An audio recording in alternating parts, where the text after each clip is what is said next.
me apresentando, então. Eu sou médica de formação já há 2011, né? 11 anos já, e sou pós-graduada em endocrinologia e sou pós-graduada em nutrologia também.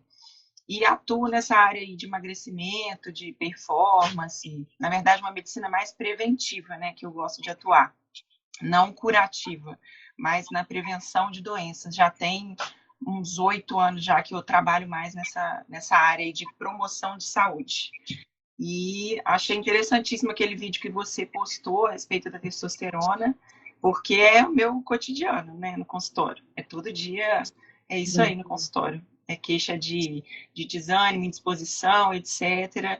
E muitas das vezes, como eu comentei lá no post, as pessoas já vêm medicadas já automaticamente com medicações de psiquiatras, né, ou de colegas que passaram medicações aí, inibidores de recaptação de serotonina, os antidepressivos em geral, né, antes de fazer uma investigação. Não que não caiba, né, usar esse tipo de medicação. Tem uma parecida aqui atrás, ó. Não que não caiba esse tipo de medicação, mas acho que antes de entrar com esse tipo de medicação, a gente precisa excluir outras causas, né, de desânimo, de humor depressivo, enfim. E aí a gente vai desenrolar esse papo aqui na live. Não, bacana demais. E eu acho importante porque, igual eu estava falando antes de você entrar, eu acho que é um negócio muito pouco falado. E assim, eu não sei, provavelmente dentro de uma bolha do pessoal da saúde, né, que talvez seja uma coisa mais falada, mais pesquisada, mais comentada. Mas esse papo não está no boteco, né? Não. Assim, de, nossa, minha taxa hormonal, nossa, sei lá, estou com texto baixo, preciso aumentar. Ah, o que você fez para sua texto aumentar? Não, isso não acontece, né? Às vezes o pessoal fala de exame, fala de doença, fala de um monte de coisa, e do que importa mesmo, fala-se muito pouco. E esse é que eu acho que é o problema da coisa. Eu acho que é da tradição do masculina, assim, né? De não demonstrar fraqueza, né? Tipo assim, eu tô bem, eu não tenho nada, não tenho problema nenhum. Eu acho que o homem não reclama, igual a mulher adora sentar para reclamar, né? Desde reclamar do marido até reclamar do cabelo, reclamar de tudo. Mas o homem não tem, eu acho que, esse hábito de demonstrar fraqueza, né? De falar, não tô me sentindo legal, acho que eu tô, sei lá, meu cabelo tá caindo demais, eu tô muito desanimado, tô me achando meio depressivo. O homem não é de fazer isso, né, geralmente. Ele fala, tô tomando os remédios aí de pressão, minha mulher que encheu o saco pra eu ir no médico, eu tô tomando os remédios de pressão aí, mas tô bem, tem nada não, tem nada não.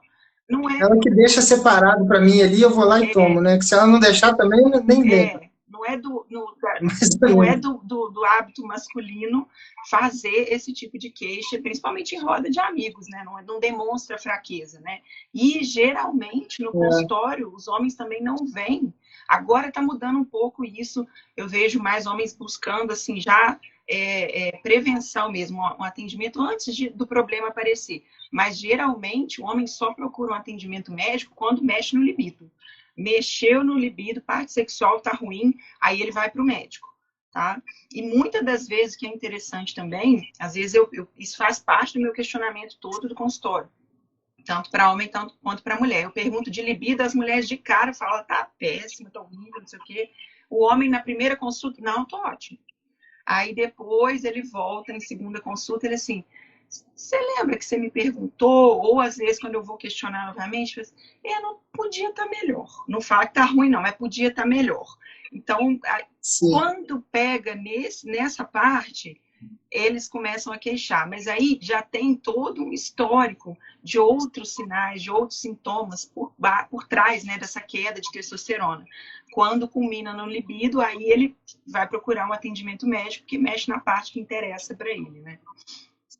Pois é, e até um monte de problema de saúde pode estar acontecendo exatamente por consequência disso, né? Exatamente. E acaba passando. Exatamente. E assim, eu acho também que tem um outro problema que eu vejo muito, eu não sei se está acontecendo aí, tem muito tempo que eu não assisto televisão, mas sempre que aparecia alguma pessoa, geralmente é um pessoal muito viciado em academia, com algum problema, assim, tomou um hormônio de cavalo, de não sei o que, não sei o quê. Aí tem uma matéria de 8 minutos no Fantástico, botando medo nas pessoas. Medo, medo, medo, medo, medo, música de suspense, não sei o quê, aí bota aquela voz de pato e o cara com o braço todo arrombado, que não sei. Então, isso talvez tenha criado um imaginário de que mexer com testosterona não é uma coisa muito agradável e que faz Não é mal e que não sei lícito, o né? quê. Mas, pois é. Não, e tem muita gente inclusive hoje em dia, em 2022, que acha que, por exemplo, whey protein é bomba. É, Isso às vezes é. acontece.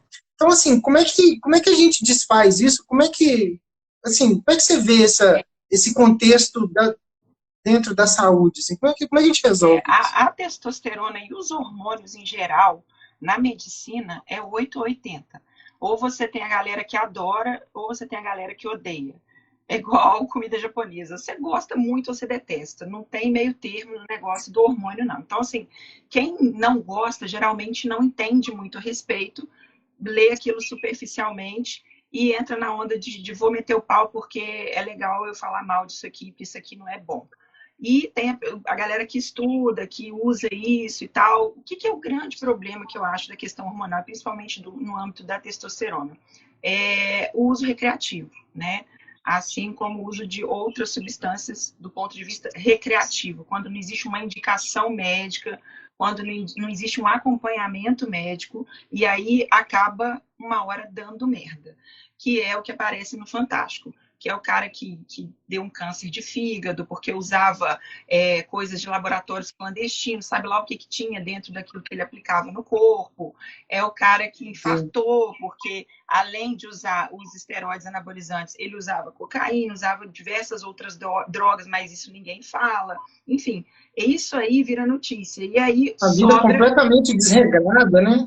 A vida completamente totalmente. desregrada, não tinha sono, estava sempre em festa, não sei o que, aquelas coisas. Totalmente, que é diferente do cara que quer fazer um ciclo. Ah, eu quero para estética. Aquilo eu falei até muito sobre isso no meu Instagram outro dia. Por que não usar hormônios em benefício da estética? Qual que é o problema de usar hormônios em benefícios estéticos, né? Você faz aí um botox, um preenchimento, faz uma cirurgia, toma uma anestesia geral para botar um silicone, para fazer uma lipo, e isso tá tudo bem. E usar hormônio não pode. Usar hormônio é pecado, é errado, é droga, e aí não é legal. Então, assim, eu também não sou dessa linha de achar também que não se pode usar hormônio para ter benefício estético, não tem problema nenhum. Desde que seja feito com acompanhamento e, óbvio, não dá para você usar o hormônio e querer beber e querer não sei o quê, e usar outras coisinhas por trás, enfim, tem que ter um acompanhamento. E aí é que acaba dando problema, quando não existe esse acompanhamento. E aí o que acontece com esse tipo de notícia que você falou do Fantástico? A galera que precisa, que está doente, que tem uma deficiência de hormônio mesmo, começa a ficar com medo de usar. E às vezes, quando vai no médico para se cuidar e o médico fala que precisa, ele já associa direto com aquilo ali. Assusta. Eu vou infartar, eu vou ter um câncer de fígado, não vou mexer com isso não, não vou usar isso não. Então, assim, o que tem que Sim. acontecer é tirar essa demonização do hormônio e a gente esclarecer mais o porquê de usar hormônio, né?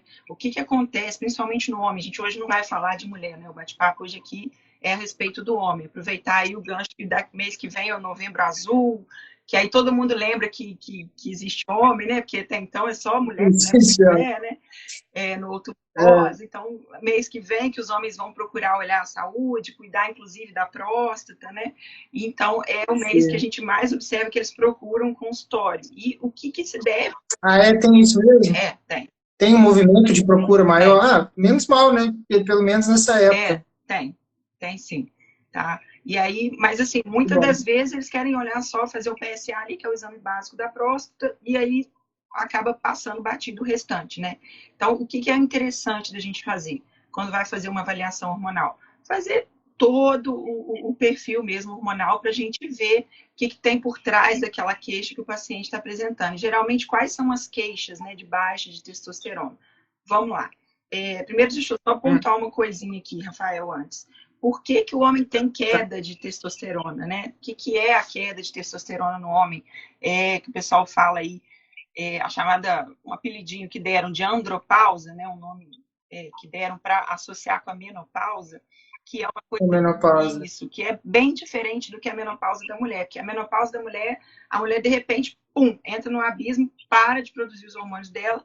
Um grande marco para a gente saber é a parada da menstruação. Então a mulher tem muitos sinais, fica muito óbvio para a mulher que ela não tem mais aquele hormônio que era parceiro dela a vida inteira. E ela sente muito mal. Então, e tem o marco da parada da menstruação. No homem já não é assim. Depois dos 40 anos de idade, a cada ano, a gente tem uma queda de 1% de testosterona no homem. Tá? Então, se o cara tem lá uma testo de 500, ano que vem ele já tem 50 a menos. E vai cair. Não, 5 a menos, né? Perdão. É 1%. 5, né? 495. E vai caindo ano a ano, ano a ano. Então não tem essa queda abrupta, essa coisa brusca igual na mulher, mas isso vai causar sintoma. Uma hora ou outra isso vai dar sintoma. E o cara geralmente acha que não, eu tô velho, é normal eu ficar mais cansado mesmo. Ah, é normal, eu tenho muito estresse, eu tô muito cansado, estressado, eu tenho muita porreação na minha cabeça, por isso que eu tô mais recluso, mais deprimido, e vai arrumando desculpas para isso. Nunca é pensado que pode ser uma alteração hormonal. Então, o nome andropausa foi dado um apelidinho. Inclusive, a pessoa às vezes nem pensa que isso pode ser revertido, né? Eles acham que é um desgaste natural e que é assim mesmo e que não tem o que fazer. Isso, aceita que dói menos, né? Vou me conformar aqui e vou viver assim, capengando pro resto da vida. E é assim, essa é a vida agora. E é exatamente o contrário, a gente consegue reverter isso, né? E o que acontece? Existe o DAEM, que é a deficiência androgênica do envelhecimento masculino, que é a famosa andropausa. Isso acontece com todo homem? Não, tá? Eu já peguei senhorzinhos aí no consultório de 70 e poucos anos com testosterona de 700, de 600, que a gente às vezes não vê um cara de 25 anos com uma testo dessa. Então, isso não é... E deve ter alguns, né, alguns fatores que são determinantes. Por exemplo, um paciente desses 70 anos que chega no consultório com a testo lá 700, 800, você consegue traçar direitinho assim do porquê disso? Você vê que ele é mais ativo? Qual que é o... Com certeza absoluta. Em primeiro lugar, ele não é obeso, ele nunca é obeso, ele nunca é barrigudinho, tá? Geralmente bebe muito pouco ou não bebe. Geralmente, assim, com certeza, né? Ele tem uma atividade física regular já há muitos anos, tá? E um histórico alimentar mais regrado. Não é aquele cara que abusa de comidas inflamatórias, né? Então, e é um cara também que não tem nível de estresse elevado, não, tá? É um cara mais tranquilão, assim, com uma vida mais suave. Geralmente, os mais estressados, a testosterona sofre bastante com o estresse, ela despenca mesmo com o estresse. Então, é isso. Geralmente, chega no consultório quando já tem umas queixas importantes e principalmente queixa de libido, né? E aí, acho legal a gente pontuar aqui, Rafael, a questão não só estética e essa questão de parte psíquica da testosterona, né? A testosterona ela é um produtor de células vermelhas, né? De glóbulos vermelhos, de hemácias. Então, o cara que não tem testosterona, ele geralmente entra em anemia. Ele pode dar uma anemia, que piora mais ainda o cansaço, piora mais ainda a indisposição. Geralmente não, né? A testosterona ela melhora a resistência insulínica. Então, quando a gente tem um cara que é diabético e a testosterona está baixa, só o simples fato da gente melhorar a testosterona, o diabetes dele já melhora pra caramba também. Ela ajuda na melhora da... É engraçado, né? Como é que em hormônio tudo puxa tudo, né? Uma coisa tá tudo ruim, uma coisa leva tudo pro buraco. Você começa a melhorar, a coisa toma um outro nível, exatamente, né? Exatamente. E aquilo que a gente também, eu comentei naquele outro vídeo também, da questão do câncer, né? Que o pessoal tem muito medo de usar hormônio por causa de câncer. Isso é mais aí, né? Mulher, eu vejo que tem mais medo disso por causa da questão do câncer de mama, né? Mas o câncer de próstata também assusta um pouco os homens, né? Mas geralmente, assim, a grosso modo, o cara prefere ter um câncer de próstata do que ficar impotente. A grosso modo é isso. Então, se ele tiver impotente, ele nem vai se preocupar nessa questão. Mas a testosterona não tem nenhum estudo que comprove que ela tem relação com o desenvolvimento de qualquer tipo de câncer. Muito pelo contrário, Nenhum tipo. nem tipo, nem tipo. Na mulher, inclusive, Engraçado, né? Eu tenho a impressão de que isso é uma espécie de lenda urbana, não é? Assim, isso já foi verdade algum dia, alguma época a gente já achou, a gente assim, né, a ciência já achou que isso tinha uma relação e depois foi desmentido, porque eu acredito, quando eu vi que gente, eu, porque tem uns alimentos ou algumas coisas que a ciência ela vai mudando de ideia, não, não, isso aqui faz bem, ah, não, agora faz mal, ah, não, agora faz bem. Isso foi mais ou menos assim ou desde sempre a conclusão era essa? Porque eu tenho a impressão de que eu já ouvi em algum lugar também essa história de que a testosterona alta da câncer de próstata, não sei aonde, mas sabe quando fica no imaginário, assim, você não sabe de onde veio? aham. Eu não sei se Isso isso tem relação com a questão daquele. Teve um boom de bodybuilders, né? Numa época aí começou o esporte, né? E aí usava-se muito testosterona e outras drogas, né? Outros esteroides anabolizantes.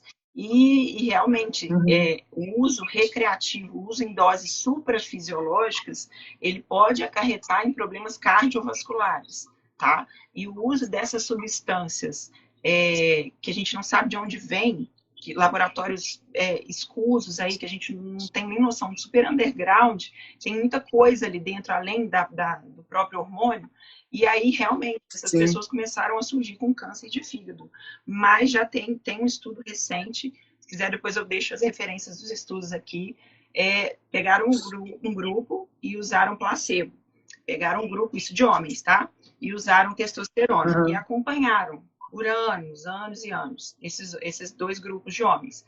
Os dois grupos tiveram incidência igual de câncer de próstata, tá? Então, não tem indício de que usou vai ter câncer de próstata, tá? E o cara que tem uhum. câncer de próstata, hoje em dia também não é mais contraindicado ele usar testosterona. Antigamente era uma coisa de doido, né? Você tem câncer de próstata, você vai usar testosterona, você vai piorar seu câncer. Não é assim mais, tá? Eu acho que eu estou lembrando mais ou menos de onde que isso veio parar na minha cabeça. Os medicamentos para câncer de próstata, eles são inibidores de testosterona, não são? Eles são inibidores da 5-alfa-redutase, que transforma a testosterona em dihidrotestosterona, né? Porque quem faz a próstata Então, funcionar, ela viver, né? Ela ali proliferar, ela se manter, na verdade, né? É a DHT, a uhum, dihidrotestosterona. Então, a gente usa o inibidor da 5-alfa-redutase. O homem não produz dihidrotestosterona, ela vem da testosterona. Ela existe a testosterona, ela uhum. se transforma em dihidrotestosterona, inclusive lá na próstata mesmo, tá? Então, se houver algum tecido metastático em algum lugar, ele vai transformar a testosterona em dihidrotestosterona, e isso aí pode aumentar a proliferação de células já existentes, né? Mas Hum.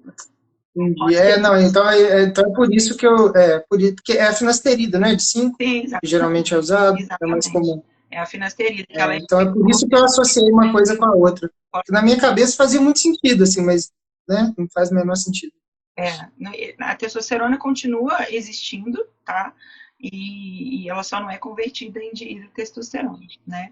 Mas Que é o problemático, né? na verdade, em quem tem o câncer, né? E aí, Uhum. em câncer grave, porque também tem 3 estágios de câncer de próstata: tem o estágio leve, moderado e o grave. Em câncer grave, que aí já tem metástase para vários locais, tem algumas outras classificações que a gente usa para organizar isso.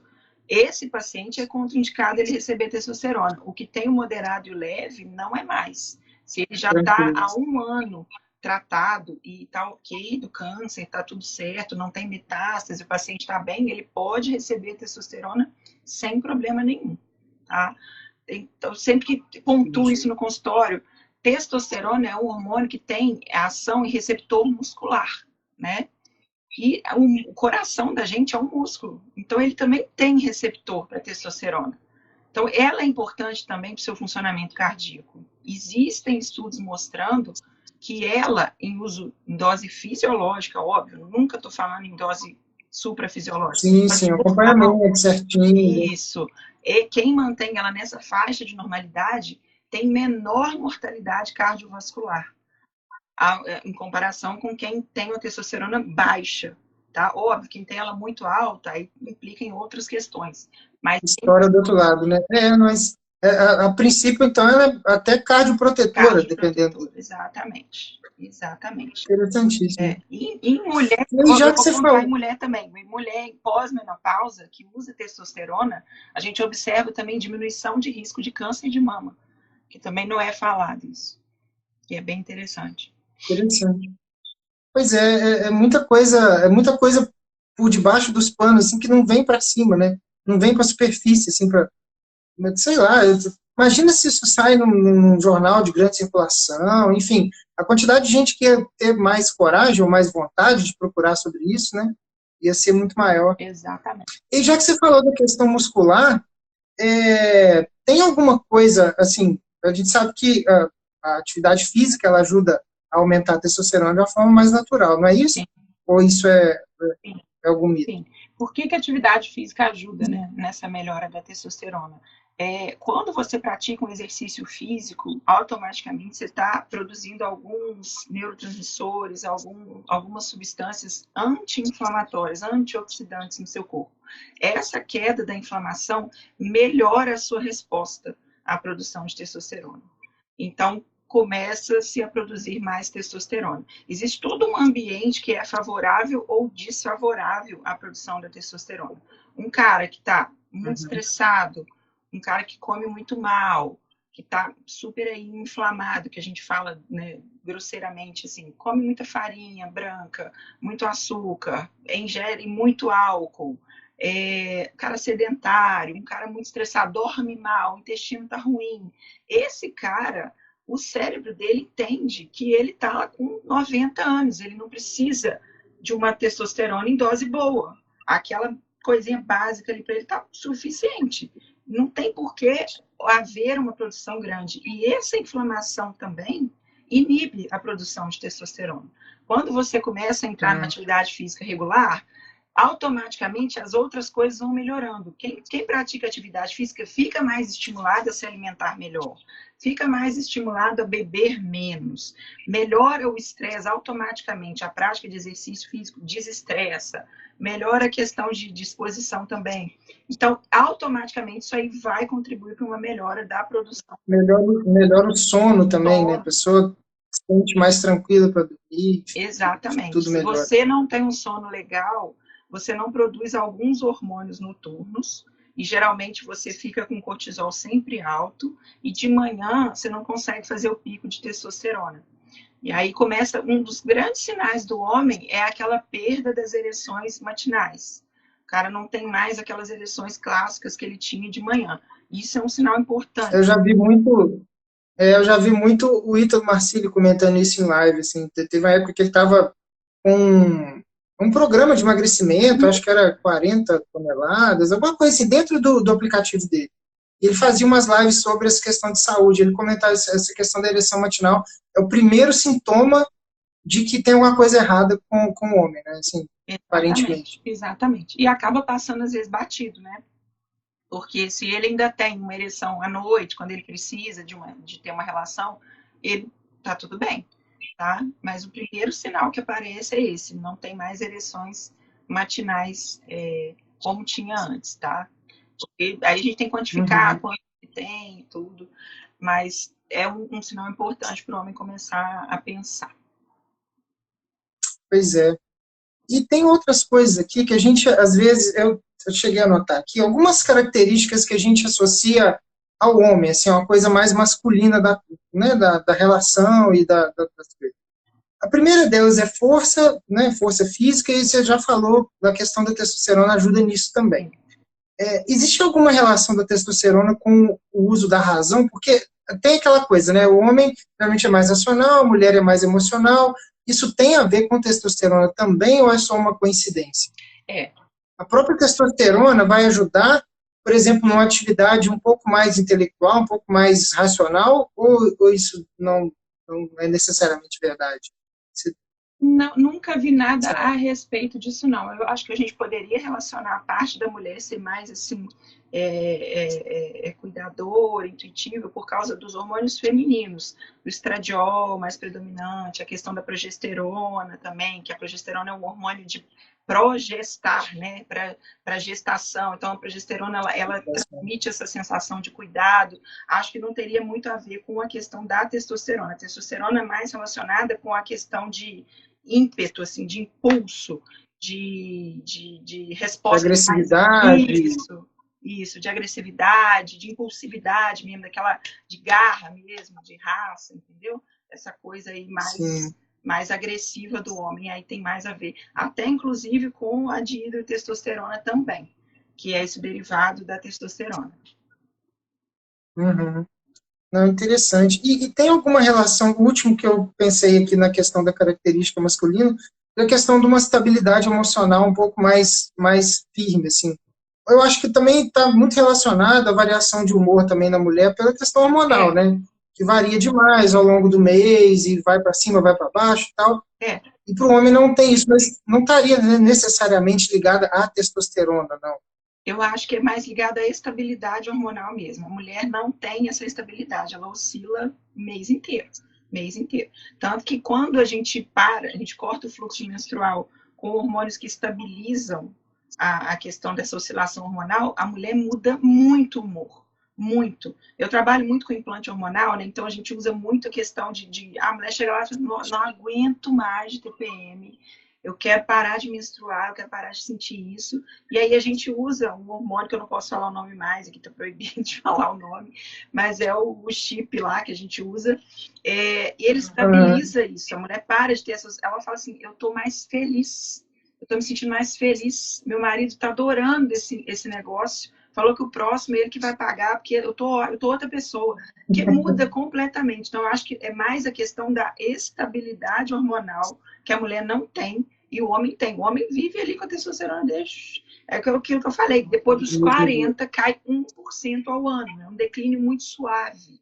Então, não sente tanto isso. Com uma mulher que é o mês inteiro é uma loucura, uma montanha-russa. Eu imagino a montanha-russa que deve ser dentro do corpo feminino subindo. Porque para a gente também, às vezes, quando a gente está com um estresse um pouco mais elevado, e aí os hormônios bagunçam todos, né, a gente também fica totalmente desregulado. Então, ter isso de forma fisiológica todo mês, eu imagino que seja um negócio bem complicado. Não é fácil, não é fácil. Aí, eu tinha separado aqui também, Lorena, opa, bati no celular, as perguntas que o pessoal passou.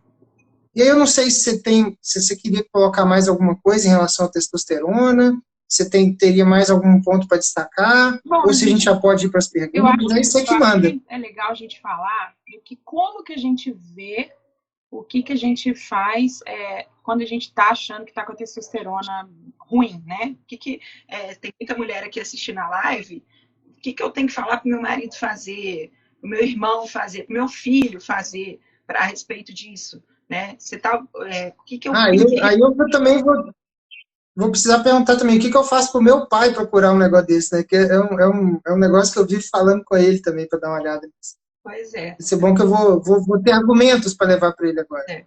Pois é.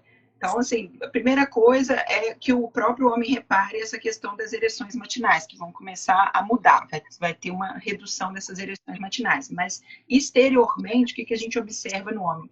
O cara perde aquele vigor, que eu falei que a testosterona ajuda, aquela vontade de fazer as coisas, aquele ímpeto, aquele tesão na vida mesmo, aquilo começa a diminuir, o cara começa a ficar com humor mais, assim, sentido depressivo, assim, humor mais quieto, mais caladão, meio tristonho, diferente. O cara começa a ficar diferente. A gente começa a observar um ganhozinho de gordura em regiões que não são comuns do homem, tá? Começa a crescer aquele peitinho, que o idosinho começa a ter um peitinho, começa a crescer a barriga, tá? Começa a perder musculatura no bumbum, a bunda começa a ficar miudinha, e as pernas começam a ficar fininhas, a barriga começa a crescer, que é bem clássico dos velhos, né? Bem clássico. Isso é sinal de testosterona baixa. E o que o cara tem que fazer a respeito disso? Aí tem outras coisas atrás, né? Eu falei, pode dar anemia, né? A baixa testosterona. Testosterona baixa pode aumentar a fragilidade óssea, tá? Então, a gente pode pensar também sim. na questão de fraturas ósseas por causa dessa fragilidade, questão muscular, perda de força, perda de capacidade física também no homem. E aí, o que o cara tem que fazer? Procurar um médico. O que o médico tem que fazer? Dosar testosterona. É o básico, tá? E o que essa testosterona... pode falar. E aí, rapidinho, só, não, é porque eu lembro no vídeo lá que eu postei, que deu início dessa nossa conversa aqui, a questão da margem, né, muito grande da testosterona. Aí a pessoa vai dosar e às vezes está dentro de uma margem aceitável, mas e aí? Se tiver dentro do aceitável, mas muito baixa, a gente, né? O que E às vezes, dependendo do médico, às vezes ele não tem segurança, às vezes para tratar, talvez não seja exatamente o especialista, faz o quê? Como é que a gente resolve? Esses valores de referência são, eu não sei como que eles são feitos, na verdade, assim, são várias médias de várias populações, e aí eles chegam a uma conclusão, é aquela curva de Gauss, né? Eles pegam um extremo aqui, que tira o pessoal que tem muito, tira o pessoal que tem pouco, e aquela galera que está aqui no meio, eles estipulam que esse é o mínimo, esse é o máximo, tá? De uma população. Estar dentro disso aí é estar saudável. O que é interessante a gente pontuar aqui? Quando eu comecei a trabalhar, 8, 9 anos atrás, os valores de referência de testosterona de nível superior no laboratório chegavam em torno de 900, 930, geralmente era isso aí. Hoje, os valores já giram em torno de 700 e pouco. Olha que interessante. O que aconteceu? Mudou, agora ter menos testosterona é normal e tal? Não. Hoje em dia, a população está muito mais doente do que lá antigamente. E aí, essa média dessa curva é de uma população mais doente que antigamente. Então, automaticamente, eles têm menos testosterona. Coisa se desloca, né? O normal se desloca. Exatamente. É o que aconteceu. E aí, é normal hoje você ter uma testosterona até no máximo de 700, e há 8 anos atrás era até no máximo 900. É muita diferença, esses 200 e poucos pontos. Tá? Isso é muita diferença. Mas, enfim. Eu imagino. Eu estou lembrando aqui, eu lembrei de uma imagem que já pegaram uma vez um crânio, eu acho que eu vi isso no Twitter, sabe? O crânio de um homem das cavernas, que, né, comia carne vermelha o dia inteiro, caçava, andava, acho que a média de passos que ele dava por dia era 14 mil passos. Hoje em dia, acho que essa média é tipo 4 mil no máximo, dependendo.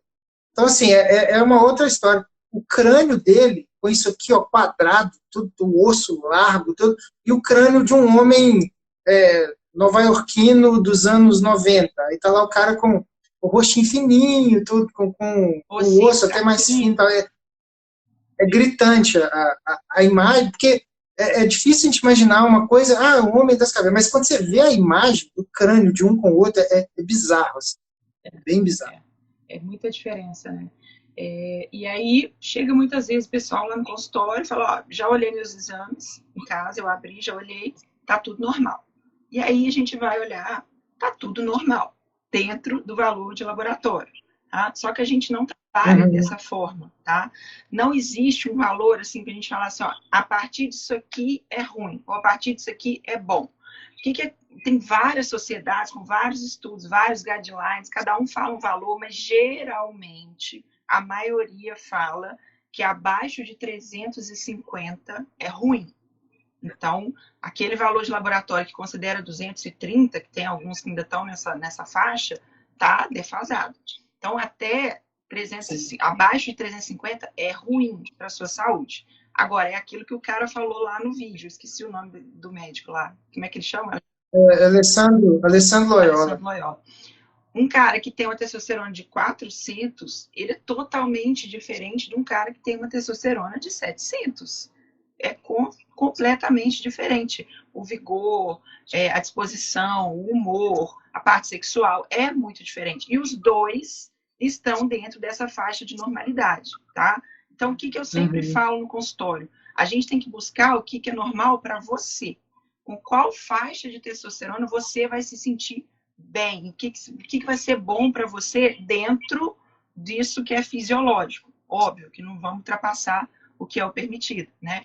Então, cada um funciona melhor com um nível de testosterona diferente, mas abaixo de 350 faz falta, lembrando, é um receptor, atua em receptor muscular, então seu coração precisa de testosterona, seu intestino precisa, não é só para braço e perna, o corpo todo tem receptor ali para testosterona funcionar, para testosterona agir.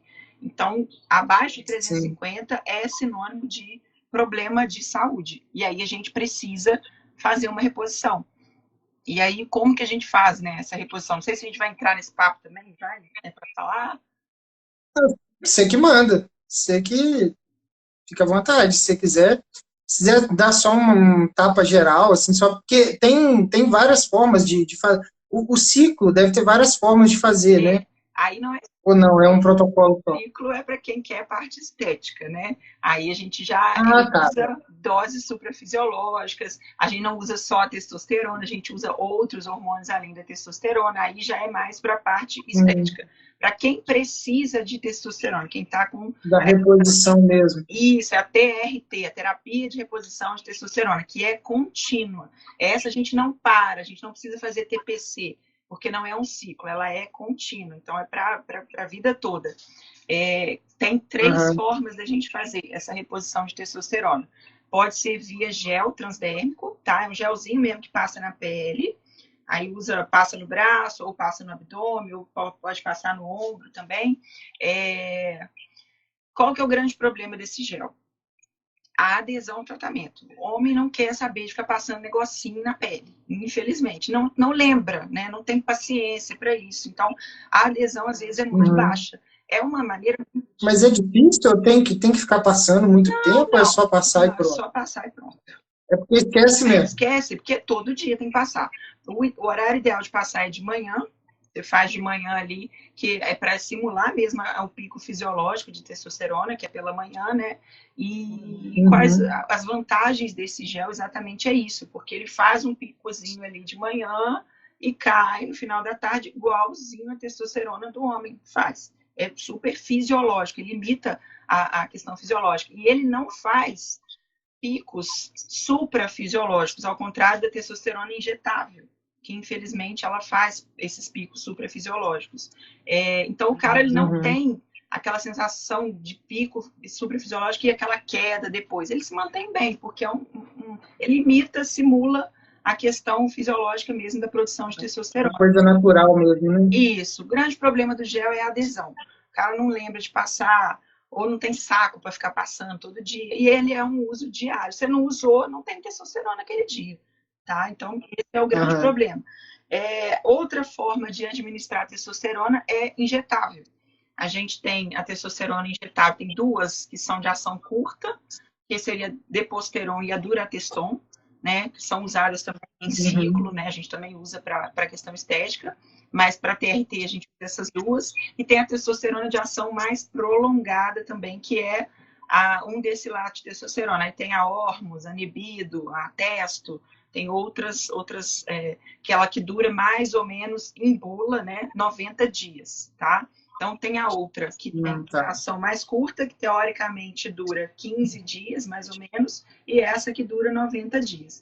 Qual que é a diferença delas? A Durateston e a Deposteron, elas fazem picos muito altos, então ela, às vezes, ultrapassa o nível fisiológico e cai muito de repente. Então, o cara sente o baque, entendeu? Ele, metade do mês ali, ele é um leão, e na hora que ele está quase na hora de aplicar de novo, ele é um gatinho, entendeu? Ele experimenta essas 2 fases aí. Imagino que seja bem desagradável.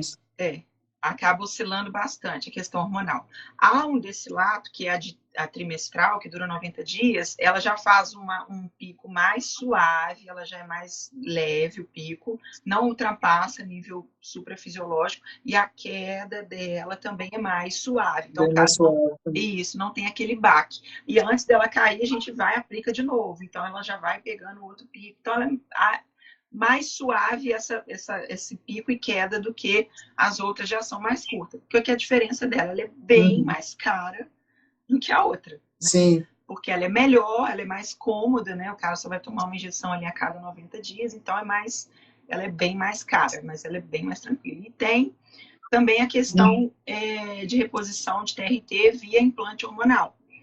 que são os pelletzinhos de hormônio, de testosterona, que a gente coloca ali na região subcutânea, e eles vão liberando dosagens fisiológicas de testosterona todos os dias. A gente também não tem picos grandes, tá? Não ultrapassa níveis fisiológicos, e tem uma liberação diária ali. Você coloca e aí ele dura 6 meses. Então, é uma forma também bem tranquila de fazer a TRT. O cara vai 2 vezes por ano no consultório para fazer legal. E quando você fala níveis fisiológicos, seria aquele nível de 700, 800, uma coisa assim? Eu trabalho com níveis até 900, que é o de mais antigamente aí, tá? De 350 até mais ou menos 900, 950, tá? Acima de 1000 já não é interessante, não. Mas o Muzi fala que se você não consegue dirigir um Uno 1.0, né, você vai dirigir uma Ferrari esportiva, né, fica bem difícil. Pois é. É uma analogia que ele usa, eu achei muito engraçado. Pois é, exatamente, faz todo sentido. E não faz sentido também você usar um hormônio para melhorar toda essa questão que a gente conversou aqui e você não fazer o restante, né? Você ter uma alimentação péssima, continuar sedentário, isso aí não vai te ajudar muito, né? Então, assim, você vai melhorar. Que é a parte difícil, né? Porque vamos combinar que passar um gel de manhã é uma coisa bem tranquila de fazer? É bem tranquilo. Né? Assim, tomar uma injeção a cada 15 dias é bem tranquilo, uma a cada 3 meses. O difícil é o resto, Exato. Né? Porque senão também não adianta fazer o tratamento, a parte fácil, e a parte difícil largar para lá. Vai resolver. Não existe almoço grátis, né? A gente tem que fazer a nossa parte também, infelizmente. Exato. Tem que fazer. Pois é, a tecnologia ela faz até um certo ponto, né? A gente tem que fazer o resto. Exatamente. E é o grande problema aí hoje em dia dessa quantidade de síndrome metabólica que a gente vê, né? Que remédio para emagrecer, remédio para tudo a gente tem. Só que se você não fizer o básico, o remédio não vai fazer por você. Infelizmente, não tem jeito. Pois é. E o pessoal bota muito nas costas da medicina, do medicamento, do não sei o quê, do exame, e é sempre assim. Exatamente. Quantidade de gente que faz cirurgia bariátrica e achando que vai ser um milagre na vida, e aí arruma um outro problema, aí tem reganho de peso, e porque não muda o básico. É o básico. Se não mudar aqui, se você não fizer o básico, não adianta. Isso porque a bariátrica, depois que faz, porque igual é a mesma coisa do hormônio. A cirurgia em si, eu acredito que seja até a parte fácil. O difícil é o depois, né? Porque ficar tomando sopa no canudinho, não sei o que, toda aquela reposição de medicamento. Nossa, é um transtorno. É o que eu Meu sempre Deus falo no consultório com os pacientes. Eu tô com 9 anos aqui atendendo nessa área, né? Eu indiquei 3 bariátricas até hoje, porque a gente tem motivos muito específicos para indicar a bariátrica. Ela não é para ser igual está sendo hoje em dia. Vou ali trocar de roupa, vou ali fazer uma bariátrica. Depois da bariátrica, você perdeu um pedaço do seu intestino. Aquele pedaço estava ali por algum motivo. Não era aquele pedaço de intestino que te deixou doente. Era o que entrava naquele intestino ali que ele estava absorvendo. Então, se continuar entrando aquela mesma coisa, vai continuar tendo o mesmo problema. E, além disso, o que absorvia naquele pedaço, você não absorve mais. Então, você vai ter que começar a injetar. Aí é reposição de B12, é reposição de ferro, porque o cabelo despenca no pós-bariátrica. Então, assim, não é uma coisinha tranquila. Vou emagrecer, vou fazer uma bariátrica, vou ficar magrinho e pronto, acabou. Não. Tem que fazer a sua parte depois também, infelizmente. Pois é. Então, já que tem que fazer isso depois, faz antes, né? Vamos evitar, né? Chegar nesse ponto, né? É mais ou menos o mesmo trabalho. Exatamente. Doutora, tem aqui 3 perguntinhas. A gente pode ser bem rapidinho, se quiser. Não, vamos embora. Sobre a questão que deixaram lá na caixinha, que no dia eu abri a caixinha, acabou que no primeiro dia apareceu as 3, e aí depois não apareceu mais, mas eu salvei aqui para a gente conversar aqui. Bom. O primeiro, inclusive, é do Ian. O Ian estava aqui, ele perguntou 2 coisas aqui no chat, que eu até anotei aqui, mas acabou que foi respondendo de acordo com o que você foi falando. Que é a questão da testosterona ter relação com o pneuzinho, né? Uhum. E aí com o tempo depois você falou que a baixa testosterona vai levar a acúmulo de gordura, lugares onde teoricamente não teria e tal, e matou isso daí. Isso, a gente o segundo que ele perguntou é porque... Deixa eu só fazer uma consideração a respeito do pneuzinho. A gente tem uma enzima chamada aromatase, Essa enzima está presente na gordura e ela transforma a testosterona em estradiol, que é o hormônio, entre aspas, feminino. Esse hormônio, ele é o responsável pelo aumento de gordura em regiões femininas, tá? Então, o que acontece? O cara já é sedentário e tudo, já está começando a engordar naturalmente. E ele vai aumentar a quantidade de células de gordura, automaticamente ele vai ter mais aromatase funcionando ali, mais enzima convertendo testosterona em estradiol. E ele vai ter um aumento desse estradiol. O estradiol mais alto vai começar a aumentar mais ainda o acúmulo de gordura nessas regiões que a gente falou. Então, é uma bola de neve. Se o cara não corta essa bola de neve... feedback eterno, né? Exatamente, exatamente. Ele vai começar a cair mais a testosterona dele, subir o estradiol, vai aumentar mais ainda o acúmulo de gordura nessas regiões. O que a gente tem que fazer é, a gente consegue bloquear essa aromatase, tá? Parar de ter esse sequestro aí da testosterona, tá? Mas eu tenho que tirar essa gordura que está fazendo essa conversão, tá? E óbvio, né? Recuperar essa testosterona também para melhorar todo o restante. Qual que é a outra pergunta? Eu já vi, então eu já vi muito o pessoal que faz uso recreativo, que você falou tudo errado, né, por conta, ficar com seios enormes, por causa dessa aromatase, né, que vai usando demais a testosterona, começa a converter demais, e aí vira um negócio bizarro também, feio, muito esquisito. Exato. A outra coisa que ele perguntou era por que cai, mas aí também você já tinha falado da questão da idade, né? A questão... Depois dos 40 vai caindo aos pouquinhos de forma natural, de forma orgânica, no caso. De forma orgânica, mas a gente observa em pacientes jovens, aí 25, 30 anos, testosterona extremamente baixa por causa do ambiente, do corpo que aquela pessoa está vivendo. É aquilo que eu falei, dos hábitos, tá? Extremamente sedentário, o cara tabagista, geralmente alcoolista, o cara bebe bastante fim de semana, alimenta super mal, extremamente estressado, dorme mal. Isso tudo é muito, a gente escuta muito isso hoje em dia, mas isso é importante da gente fazer regular. É importante da gente fazer isso certinho, dormir bem, o intestino tem que funcionar bem, eu tenho que praticar atividade física regular, eu não posso comer em excesso açúcar e farinha e industrializados em geral. Isso a conta disso tudo chega para eu pagar, tá? E uma dessas questões é a produção hormonal começa a declinar e dá todos esses sintomas aí. Acaba acelerando um processo que seria natural, seria isso o raciocínio? Sim, muito antes do tempo, né? Porque muito antes do como eu te falei, eu atendi já alguns senhorzinhos com testosterona muito boa. Então, não necessariamente o cara vai ter a testosterona baixa quando ele tiver 70 anos. Depende de toda a história pregressa dele ali, do que ele fez. Sim, sim. É muito interessante. Outra coisa também que faz a testosterona cair, que eu tô lembrando aqui, que é interessante a gente falar também, que aí é um grande fator de confusão que a gente observa no consultório, que o cara já procurou algum atendimento antes, porque ele estava com esse humor aí depressivo, ou que realmente ele tem uma depressão, ou ele tem um problema psiquiátrico para tratar, e ele já está em uso aí dos inibidores de recaptação de serotonina, ou dos tricíclicos, por exemplo, que o pessoal conhece muito, fluoxetina, sertralina, paroxetina, amitriptilina, nortriptilina, já está em uso de algum desses medicamentos. Esses medicamentos, por si só, já inibem o eixo de produção de testosterona, tá? Por isso que eles têm fama de interferir no libido, tá? Assim, comecei a tomar esse antidepressivo, acabou com o meu libido. É isso, eles inibem. Então, o cara já chega em uso desse remédio, aí eu não sei se ele já tinha testo ruim antes de usar o remédio, ou se ela ficou ruim depois que ele começou a usar o remédio. Por causa do remédio. Entendeu? Então, tem esse fator de confusão também. Então, é legal a gente avaliar, por isso eu falo, antes de fazer qualquer coisa, vamos olhar a parte hormonal, que qualquer coisinha que você fizer depois vai bagunçar tudo, e aí fica difícil da gente descobrir o que aconteceu. Até a investigação fica difícil, porque tem um monte de coisa agindo ali. Fica prejudicada depois. É bacana o pessoal saber disso.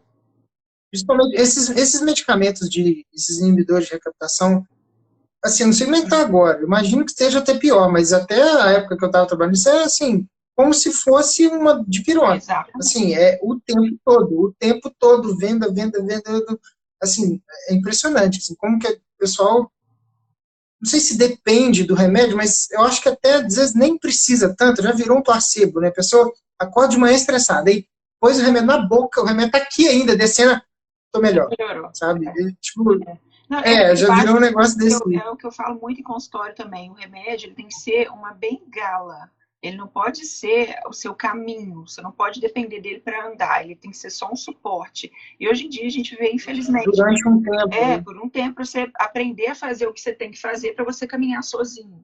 Tá? Óbvio, não tô, porque depois tudo vira motivo para problema, né? Não tô, tem gente que tem depressão, que tem realmente queda de produção Sim, de sim. neurotransmissores, tem gente que realmente tem doença que precisa disso, tá? Mas hoje em dia a gente vê as pessoas querem se anestesiar de tudo. Elas querem viver sem exercer a sua função aqui na Terra, né? De passar por um sofrimento, de passar por uma dificuldade, entendeu? De fazer o que eu tenho que fazer para eu dormir bem. Então, o que é mais fácil? Eu tomo remédio para dormir.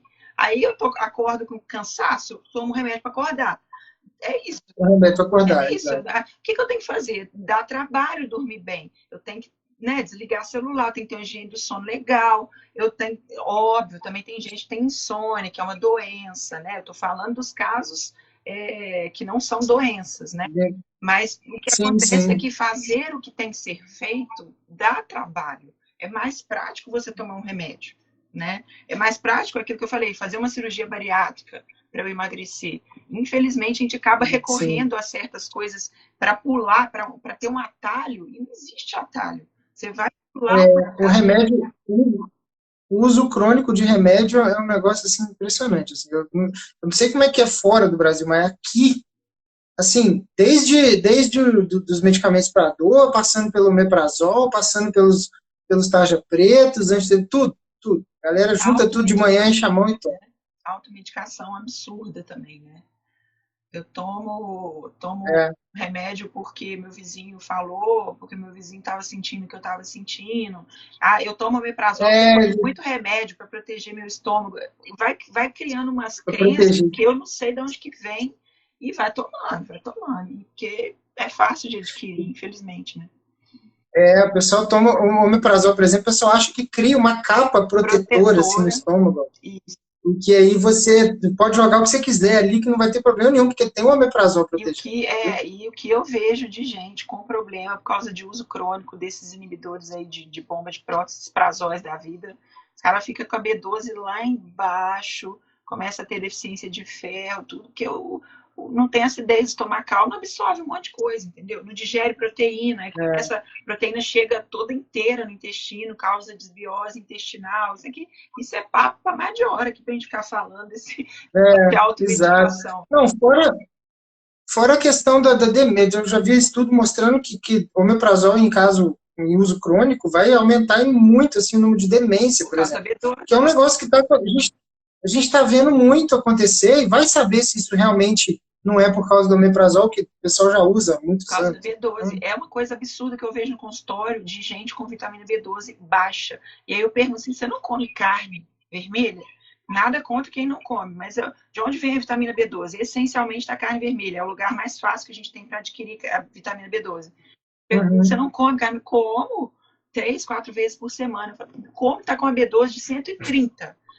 Não pode, É que passa direto, né? entra, entendeu? Não absorve. Não Porque usa absorve, né? omeprazol, ou assim, o intestino está todo doente por causa da alimentação extremamente inflamatória. Então, aí o que você faz? Você dá uma B12 injetável, a pessoa vira outra coisa.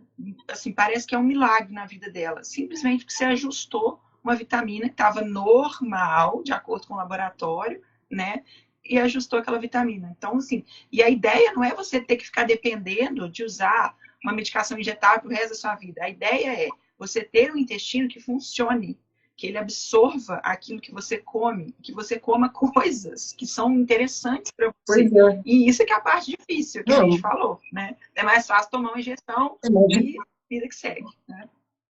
não, imagina se tiver que repor todos os nutrientes que você precisa, todos. E aí você, o tamanho da Não insanidade. tem condição, não tem condição. Não já era. Né? E tem gente que chega Lorena, num certo extremo de estar com o intestino tão ruim que a gente repõe via oral e não entra, não absorve.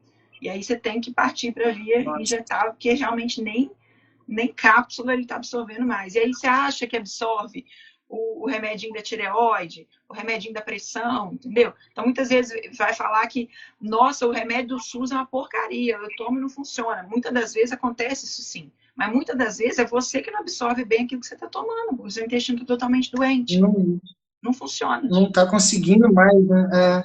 Exatamente. É uma bola de neve mesmo. É uma bola de neve. Ô, Lorena, estão perguntando aqui, ó, o Crisol 3D aqui no chat, está perguntando se você faz teleconsulta. Você faz, não faz? Faço teleconsulta. Vou falar com ele. Esse aqui é um seguidor antigo aqui. Eu vou falar com ele, vou falar que ele pode procurar depois no inbox aí. No meu Instagram tem um link lá do WhatsApp da minha secretária. Ah, então. Pode ligar lá. Show. Só procurar lá. Ó, e aí, perguntaram, inclusive foi o próprio Ian mesmo. Ele está aqui na live, ele estava fazendo umas perguntas. A relação da testosterona com a dopamina. Se existe essa relação, se age junto, se não age junto, um ajuda o outro, ou não tem nada a ver, são coisas separadas, porque a testosterona com essa função de agressividade, animação, uma coisa voltada para esse tipo de emoções positivas, né, digamos, grosso modo. E a dopamina também muito voltada para isso, questão da felicidade, questão da empolgação, elas tem uma relação ou é coincidência? Não, tem. A testosterona estimula a liberação e produção de dopamina no hipotálamo. Tá? Tem essa função, sim. Então, tem relação. E as duas, e aí, inclusive... É por isso que a gente fica feliz quando faz um treino de perna bem pesado? Exatamente. Exatamente, tá? Quando você tem uma vida sexual ativa, é mais prazeroso, entendeu? Você tem a testosterona estimulando ali a produção de dopamina, né? Então, sim, tem relação. A testosterona, ela estimula a produção da dopamina lá no hipotálamo. Legal. E aí tem aquele outra pergunta, né, que aí vem a questão dos inibidores de recaptação de serotonina, inibindo a testosterona. Que vão inibir o estímulo da dopamina e o cara fica assim, insosso, né? O cara fala assim, não tem prazer. Entendeu? Eu não tô triste, mas eu não tenho prazer nas coisas. Eu não me sinto feliz, entendeu? A impressão que eu vi dos pacientes que eu vi tomando isso há muito tempo é que ele não tem realmente os momentos de vale, né? Que é aquele vale, mas ele também não tem o pico, então ele fica meio flat, uma coisa meio totalmente anestesiado. Não tem, não passa pelo que a vida está aí para oferecer para a gente. A gente tem momentos difíceis, momentos bons, né? Só que aí você fica estável o tempo todo. Você achata, né? As sensações. Exato. Isso era um negócio que eu via muito isso acontecendo. E a outra pergunta, essa segunda aqui a gente já falou bastante, você já falou bastante disso, que é como é que funciona a questão da investigação, né?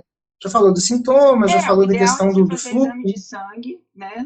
Mesmo em quem não tem sintoma, eu já investigo testosterona também, tá? Por exemplo, igual eu falei que o cara é diabético e não tem queixa de baixa de testosterona, tá? Mas se eu melhoro a testosterona dele, se por acaso ela está ruim, eu melhoro até o controle do diabetes dele. Então, eu olho, sim, sempre testosterona em todos os meus pacientes, tá? Até sem queixas. Mas, assim, se tem queixas, exame de sangue. E de manhã, tem que colher de manhã testosterona, entre 7 e 11 da manhã, que é o horário ideal para a gente colher, tá? Joia. E aí, não, a pessoa, por exemplo, ela viu essa live aqui agora e falou assim, eu acho que eu posso ter esse problema. Dá para chegar, é só chegar e falar assim, olha, eu acho que eu estou com a testosterona baixa, eu gostaria de fazer um exame, ou existe um protocolo antes? Como é que funciona isso? Ou não? Eu trabalhei muito tempo no SUS, né? E geralmente atendimento do SUS em clínico geral, assim, não é de praxe fazer esse tipo de pesquisa. Geralmente você ia chegar falando que você queria fazer isso, ele ia te encaminhar para o endocrinologista. E aí o endócrino que faz essa pesquisa, tá? Mas assim, e não é normal, não é comum você chegar falando assim, eu quero fazer exame disso. O médico tem que avaliar e ver se realmente tem necessidade de fazer exame disso, né? Mas se você procura diretamente um endocrinologista, um nutrólogo, alguém que trabalha nessa área, com certeza absoluta já vai estar dentro do... Vai ser quase que padrão, né, padrão a avaliação. da especialidade. É padrão, exatamente. Mas... E a última pergunta era em relação a duas coisas que são bem assim, famosas, né? Uma é a maca peruana e a outra é o Tribulus terrestres, que em tese teria uma ação de aumentar a testosterona, mas eu já ouvi gente falando que tem um pouco de mito nisso aí, que talvez não seja bem assim, pode ser um placebo. Como é que funciona? Você tem uma relação ou talvez não tenha? Perfumaria, não aumenta nada, não. Acho que é mais efeito placebo, o negócio falou, tô tomando, tô ótimo, e aí fica melhor porque tá tomando alguma coisa, entendeu? E pior que tem, já vi gente falando, esse pessoal que faz uso recreativo, que você falou. Não, você coloca o Tribulus no final do ciclo, que aí você evita cair demais e tal. Tem toda uma teoria por trás disso, né? Gasta dinheiro, que não é barato não, né? Mas não tem menor... Nada, né? Não, perfumaria mesmo, é caro e é isso aí. Em mulher, dá uma repercussãozinha, assim, bem discreta na testosterona. Em mulher até é interessante a gente usar, tá? Mas, assim, o efeito que ele faz em homem, não que, assim, é óbvio, mas eu tenho um estudo aqui que ele aumenta muito pouco. É extremamente discreto o efeito dele. Então, para homem, que tem uma testosterona lá de 700, não faz diferença. Na mulher, a gente pode observar uma diferença, porque a mulher tem a testosterona extremamente menor que o homem, né? 100 vezes menor. Então, geralmente, na mulher, a gente vê um resultadozinho, assim.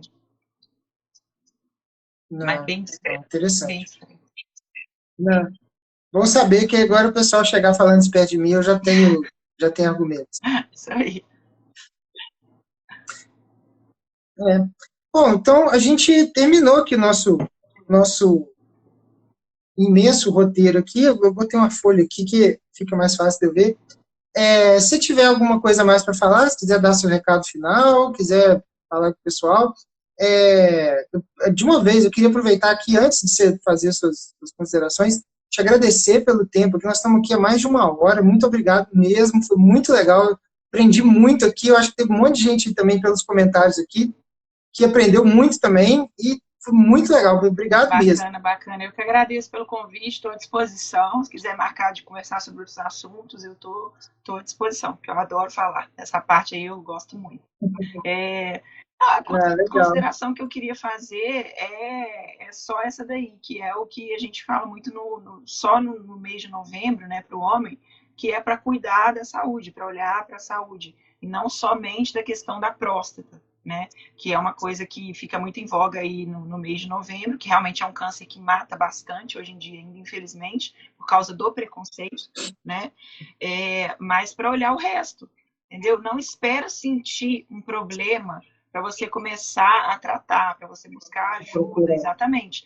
Procura prevenir. Inclusive porque até o câncer de próstata, quando ele começa a dar sintoma, é porque realmente já está avançado. É difícil ele dar um sintoma assim e estar no comecinho, então realmente complicado. Exatamente. Então, assim, tem coisas que às vezes tem retorno, que tem reversão quando você pega no início. E tem coisas que, se você esperar passar, a gente já não... Tem paciente que chega no consultório já pré-diabético. Pré-diabetes eu consigo reverter. O diabetes a gente já não consegue. Então, tem coisas que, se você procurar a tempo, dá para a gente resolver, para a gente reverter e mudar totalmente a sua história de vida lá para frente, para transformar o seu futuro lá na sua terceira idade aí, de uma forma mais tranquila, mais suave, mais independente, com autonomia, né? Para você não ficar aquele velhinho chato que depende de todo mundo para tudo. Então, eu acho que, e para você ser esse velhinho bacana, independente, você tem que começar a construir isso agora. E aí, a maneira disso eu acho que a autonomia é a palavra. Né? Exatamente. Principalmente para homem, né? Porque a pessoa, às vezes, até nem gosta de ficar incomodando, quer ser independente, quer fazer tudo sozinho, mas se não fizer essa parte, né, essa base toda de cuidado que você falou, inevitavelmente vai precisar incomodar todo mundo, vai precisar, né? de todo mundo para É tudo. duas coisas, é o que eu falo na história, você precisa de duas coisas para você ter autonomia na sua velhice. Sua cabeça, você tem que ter sanidade mental, né? Isso aí muitas das vezes não depende de você, mas muitas das vezes depende de você, né? E Uhum. a questão da musculatura, quem te dá autonomia física é a musculatura, tá? Para você caminhar bem, para você levantar de uma cama sozinho, para você tomar um banho tranquilo, sem ficar segurando aquelas barras de proteção, para levantar, sentar numa privada para fazer um xixi, é musculatura que vai fazer isso para você. E não adianta você chegar lá com 60 anos, 70, falar assim, nossa, agora eu vou começar uma musculação que eu quero ficar bem. Vai. Essas coisas que você citou, de levantar do vaso, de sentar na cama, de tomar um banho, são coisas que a gente dá como garantido, né? É, São coisas assim que são tão básicas, tão mínimas, que a gente nunca imagina que vai chegar num ponto que a gente vai precisar de ajuda para isso. E aí exatamente. vai deixando até que um dia precisa. É, para a gente que trabalha muito com isso, a gente vê isso todo dia, fica muito óbvio que não depende, que não é natural você ter autonomia na velhice, né?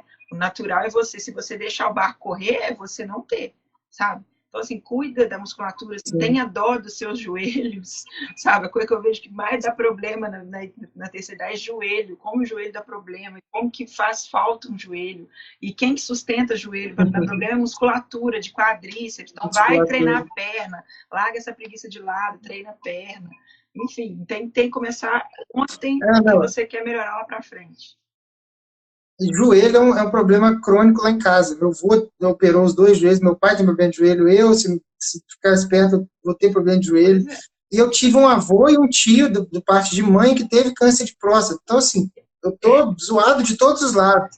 Mas assim, Então, eu preciso fazer muito bem minha aquela, parte. uma frase aí que eu nem sei quem falou, mas que é muito certa. A genética, ela carrega a arma. Agora, quem puxa o gatilho é você, né? Então, É a gente, né? você vai Exatamente. resolver se você quer ter esses problemas Esse ou cara. não, né? Tá na sua mão, Pois é, não. Exatamente. Exatamente. né? Não, não. Muito legal, Lorena. Obrigado mesmo de novo. Por nada, E ver se a gente marca uma próxima para um outro assunto, alguma outra coisa. estou à Muito disposição. legal, me diverti bastante. E acho que deu para aprender bastante, deu para ficar muito claro. Foi bem legal mesmo, gostei muito. Estou à Obrigado. disposição. Eu que agradeço pelo convite. Precisando, a gente está às ordens aí.